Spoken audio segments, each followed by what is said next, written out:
What's up guys, welcome back to the channel.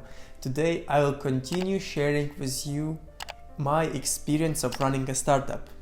For those of you who haven't checked out previous videos, I encourage you to do that now, so link will pop up on top here and I will put the description section below, so please pause the video and first check them out. So what actually happened since our last meeting with you? I have collected all the feedbacks and insights that people shared with me and created a list of prioritized problems that they face. It's appeared that the most valuable and most painful thing for people is a necessity to have a deep analytics of their spendings. So they want not just a fact that they spend some amount of money, but how these spendings, the categories of these spendings, affect their budget and their life in general.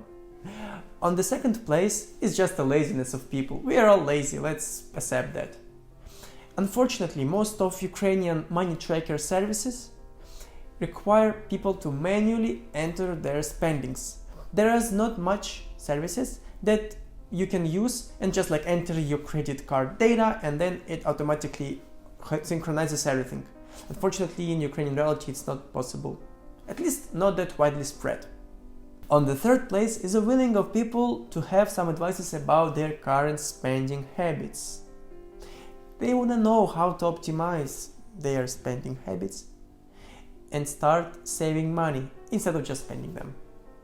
In addition to that, there were a couple of side problems laying around, like what to do when you have several credit cards from different banks, or what to do with cash.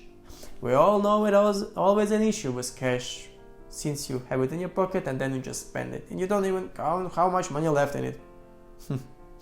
In addition to that, there is one more problem that I've heard about. It's emotional purchases. People saying that they just go to the store and spend the money that they have. I'm not sure that it's really an issue and we should do something with that, since emotions makes us humans and brings us joy. So if we would get rid of that, we might lose something that makes us such human beings. So I have this list and I had to decide whether I should concentrate on some of problems from it or really give up everything and start living a boring life where I just climb the corporate ladder at my current company and ask for a money raise once a year. And I thought, I should really try to do that. I should really try to solve some problems. What happened in the worst case? In the worst case, I would make someone's life better, financially better. I'm not even sure that it's something bad, right? So I decided to give it a shot, give it a try and try again in order to make someone happier. But I had questions in my mind.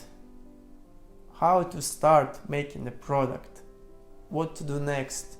I mean, I knew how to find some potential customers, but now I had to make something that will be useful for those customers. So as you already know, I have all of these customers whom I interviewed from the Telegram. So it made sense to keep them on this platform and create a service that would behave as a bot, but do more than it does now. Now when I know how to look like, I need to understand how to talk to customers, how to manage their financial statements, how to give to them advices. Several ideas were wandering around my head.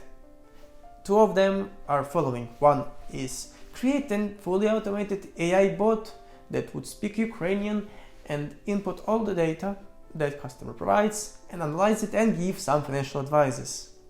Second one is become a bot.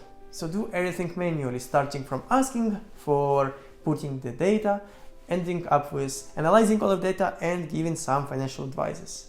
Unfortunately, I don't have that much experience in machine learning and natural language processing, so I had to go the hard way and become a financial advisor that works 24/7 and for customer should look like a chatbot but not the real human.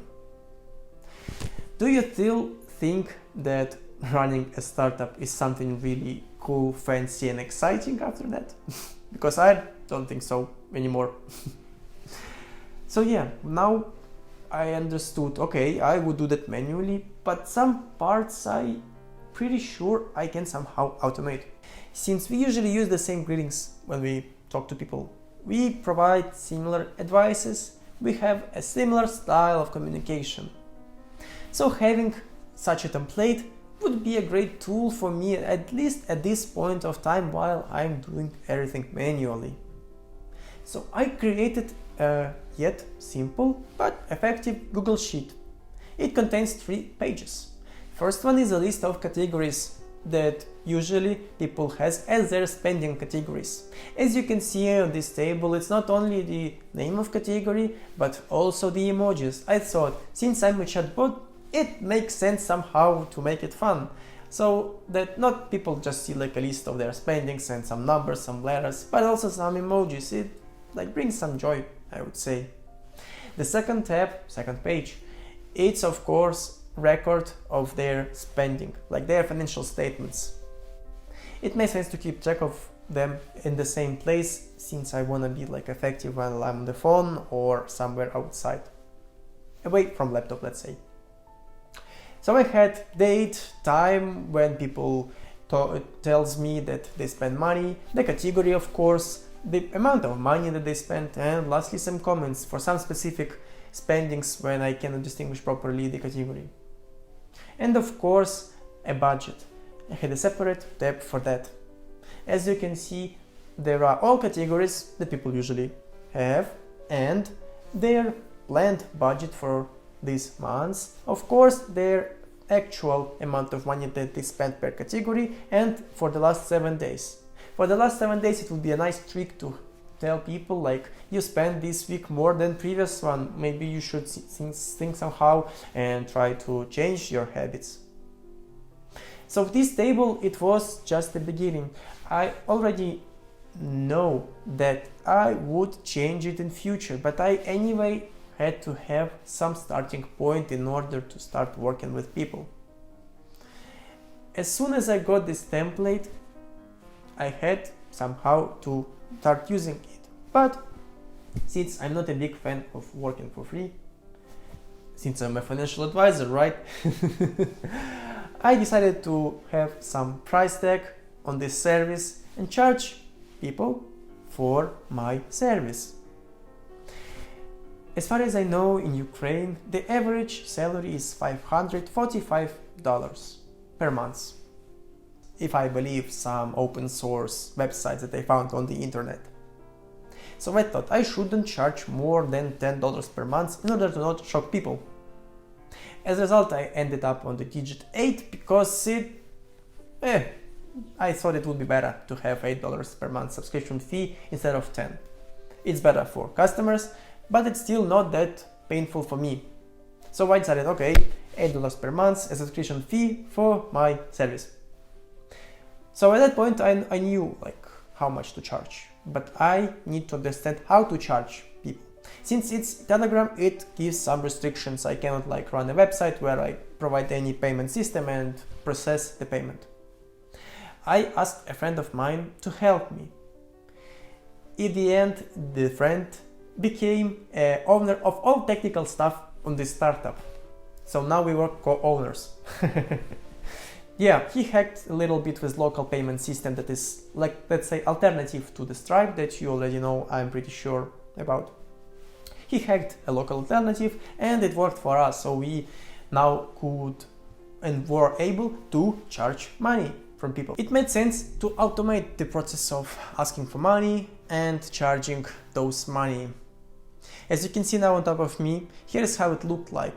As soon as customer taps start button, bot provides information about the amount of money that he will be charged, provides description like why we charge those money, what features and what possibilities it provides to you. And lastly, there is a link to the payment. This link is unique to each customer so that we can distinguish who is charged. On that step, we didn't stop.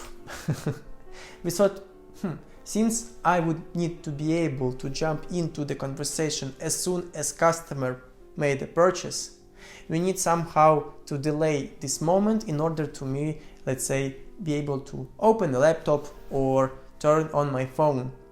As a result, we created a couple of onboarding questions that are automated so that customer, once answering them, I have a time to jump into the conversation and start then manually texting him back. As a result, we created 4 onboarding questions. The first onboarding question is, what is your actual balance? So that we would know what is the actual situation of the customer. Second question was, what is the monthly budget? So that to somehow plan his all future spendings. Third question is, whether he has some debts. We need to be sure that if he does have them, then we need to adjust the budget for the months in order to reduce each month these debts. And lastly, what is the goal of the customer of using this service? There are several options, like to have a deep understanding of my spendings, or I want to buy something really expensive in future, so I need to have some steps in order how to achieve it. Or just in general to start saving money and optimize the spendings. And that was all for this week. For the future week, we are planning to finish all this setup, all these configurations, test everything, fix something. We are pretty sure that there would be bugs, and try to have our first purchase, to find the very first customer that would pay for such product. So stay tuned in order to know whether it will be a real customer or just my mom would buy this. I wanna ask you to support my channel by hitting the like button and subscribing to it, so that the YouTube platform wouldn't throw me away and I will be visible for you in the browse, or at least in the search. I wouldn't be like a 100th place, but at least somewhere in between 10s and 20s. So stay tuned, see you later, and bye.